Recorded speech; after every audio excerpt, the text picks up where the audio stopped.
Foreign policy menurut Kaciholski didefinisikan sebagai foreign policy as the analysis of decision of a state toward the external environment and the condition, usually domestic, under which these actions are formulated.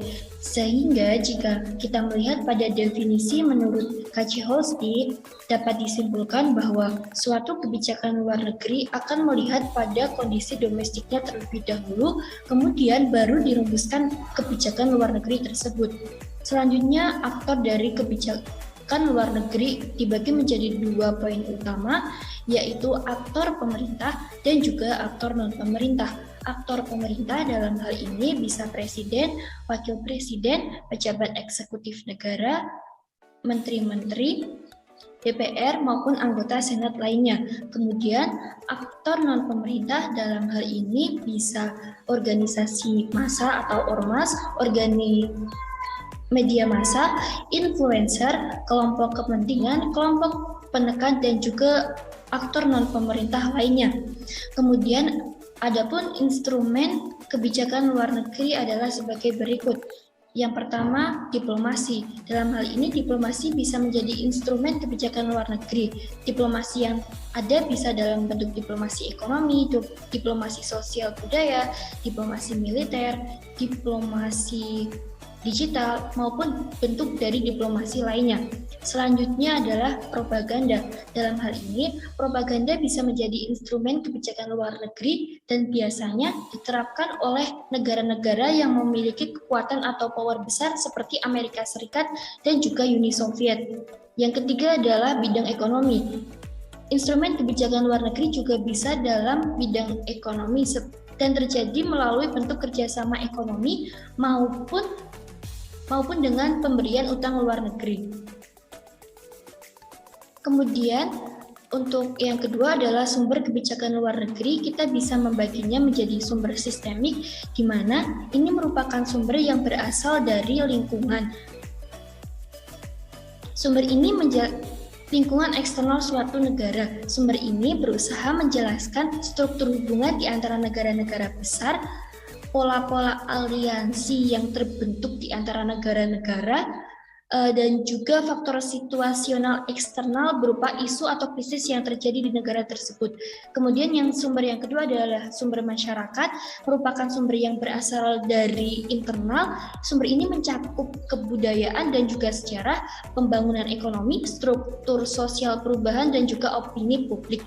Kemudian yang ketiga adalah sumber pemerintahan, merupakan sumber internal yang berusaha menjelaskan tentang pertanggungjawaban politik dan struktur dalam pemerintahan.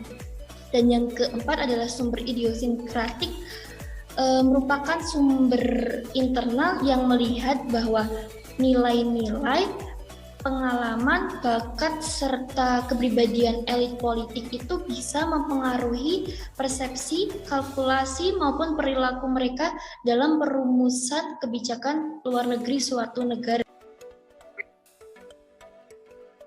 Yang ketiga adalah kenapa faktor domestik itu penting dalam proses perumusan kebijakan luar negeri.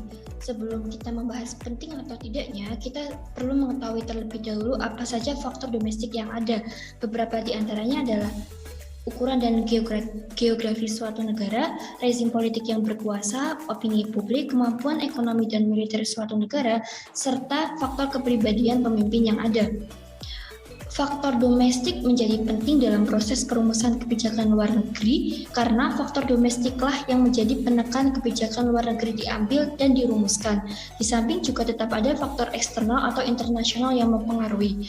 Terkadang aktor pengambil kebijakan luar negeri mengambil sikap memanipulasi kebijakan luar negeri sesuai kondisi domestik yang terjadi. Itu dilakukan agar posisinya di pemerintahan itu tetap bertahan dan juga stabil. Selain itu, domestik juga penting bagi support serta legitimasi kebijakan luar negeri yang diambil suatu negara. Tanpa adanya support domestik, maka kebijakan itu tidak akan bisa berjalan sebagaimana mestinya dan juga tidak akan bisa berjalan maksimal. Poin yang keempat adalah media dan opini publik serta hubungannya dengan foreign policy.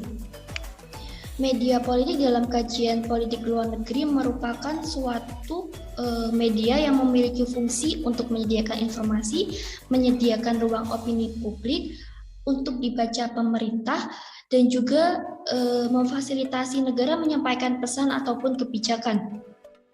Media itu mempunyai peran yang cukup besar dalam mempengaruhi pembentukan opini publik di masyarakat. Dalam hal ini, media mampu untuk mempengaruhi paradigma, perspektif, dan juga opini publik. Media dapat dengan mudah mempengaruhi masyarakat dalam menentukan opini mereka. Nantinya, media juga akan menyalurkan opini publik hingga akhirnya diketahui oleh para pembuat kebijakan, dan pada akhirnya nanti media dan juga opini akan mempengaruhi suatu kebijakan dirumuskan atau diambil. Kemudian adalah hubungan antara partai politik dan juga foreign policy.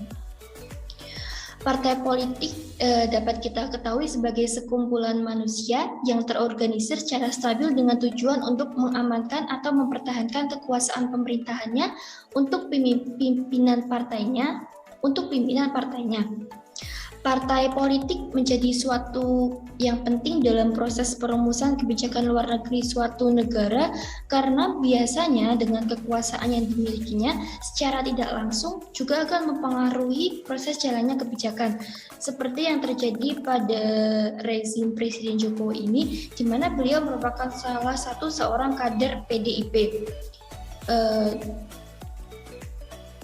Pada rezim Jokowi ini, kebijakan luar negeri yang diambil oleh Indonesia cenderung mengarah kepada Cina.